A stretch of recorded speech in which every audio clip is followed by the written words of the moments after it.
Hey guys, welcome back to our channel Take 2. Today in this video I'm going to be showing you guys how you can get details of Zoom meeting.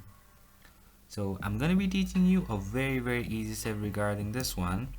So if you have any problem or any queries within the process, just let me know in the comment section right away.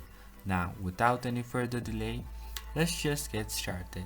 So firstly, what you need to do is you need to go to your Zoom app, then log in with your account and then join a meeting. Once you do that, you'll be over here in this particular platform.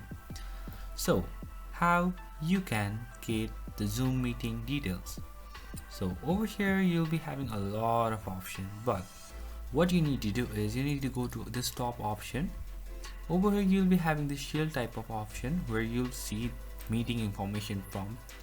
Just press over here and this is all the meeting information that you need. Meeting ID, host name, passcode, numeric passcode, telephone and everything, the invite link as well, participant ID and encryption as well. So that's pretty much guys, that's how you do it. I hope this video is helpful for you guys. So thank you for watching our video guys. If you like our video, please leave a like and do not forget to subscribe our channel and also hit the bell icon so you never miss an update from us. If you have any queries, just let me know in the comment section right away and I'll see you guys again in our next video. Till then, stay safe guys. Thank you for watching.